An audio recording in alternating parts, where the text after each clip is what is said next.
আসসালামু আলাইকুম everyone, welcome back to my channel. আজকে আমি আপনাদেরকে আলুর দম রান্না করে দেখাবো। এই আলুর দমটি লুচি, পুরি, পরোটা সব কিছুর সাথেই খেতে খুবই ভালো লাগে। তো চলুন শুরু করা যাক। প্রথমে আমি কিছু ছোট ছোট আকারের আলু নিয়ে নিয়েছি। কাঁচা আলু শুধু ছিলে নেওয়া হয়েছে। আলুগুলোকে কাঁটা চামচ দিয়ে এভাবে ছিদ্র করে নেব।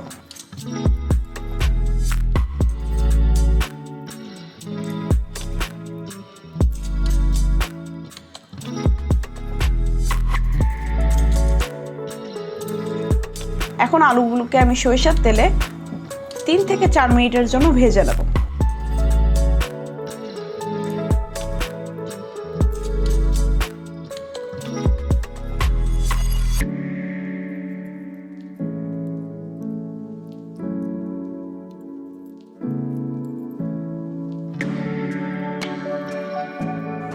ভেজে নেওয়ার পর আলুগুলোকে তুলে নেব এবং ঠান্ডা হওয়ার পর আমি আবার আলুগুলোকে কাঁটা চামচ দ্বারা আবার ছিদ্র করে নেব।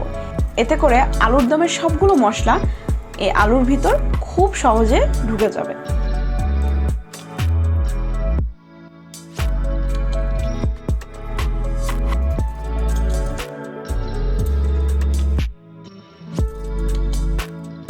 আবার আলুগুলোকে 2 থেকে 3 মিনিটের জন্য ভাজতে দিয়ে দেব।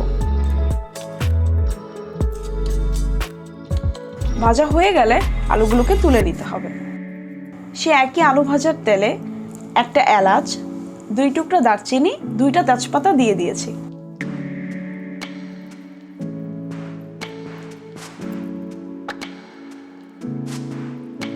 এক কাপ সম পরিমাণ পেঁয়াজ কুচি দিয়ে দেব।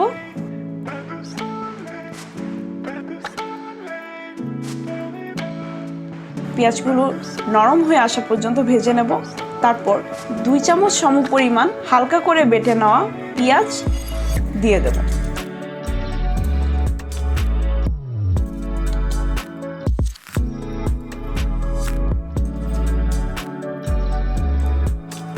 এক চামচ সম পরিমাণ আদা বাটা দিয়ে দেব।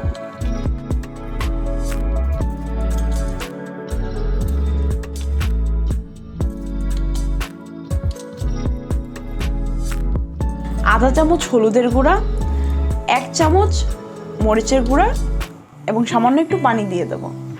দিয়ে খুব ভালোভাবে মশলাগুলোকে পেঁয়াজের সাথে মিশিয়ে নেব।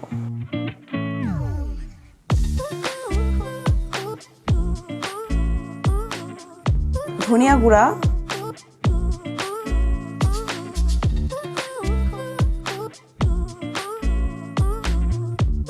মশলাগুলোকে কষিয়ে নিতে হবে যতক্ষণ পর্যন্ত তেলটা উপরে ভেসে আসে।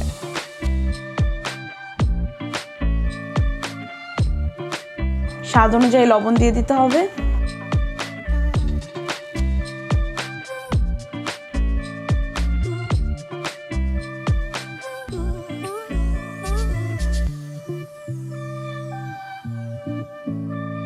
মশলাগুলো ভালোভাবে কষানো হয়ে গেলে এখন আমাদের ভেজে রাখা সে আলুগুলো দিয়ে দেব।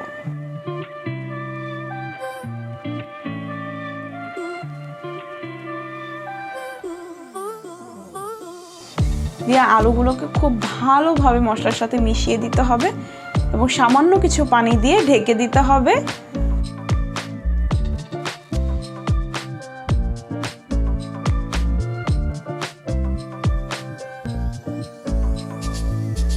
এবং সামান্য কিছু পানি দিয়ে ঢেকে দিতে হবে 7 থেকে 10 মিনিটের জন্য।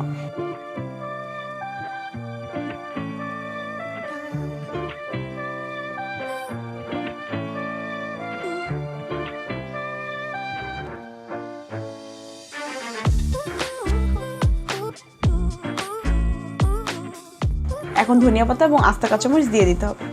তৈরি হয়ে গেল খুবই সহজ মজাদার আলুর দম। আশা করি আপনাদের আমার এই রেসিপিটি ভালো লেগে থাকবে। যদি ভালো লেগে থাকে অবশ্যই আমাকে সাবস্ক্রাইব করবেন, লাইক, কমেন্ট, শেয়ার করবেন। সবাই ভালো থাকবেন, সুস্থ থাকবেন। আল্লাহ হাফেজ।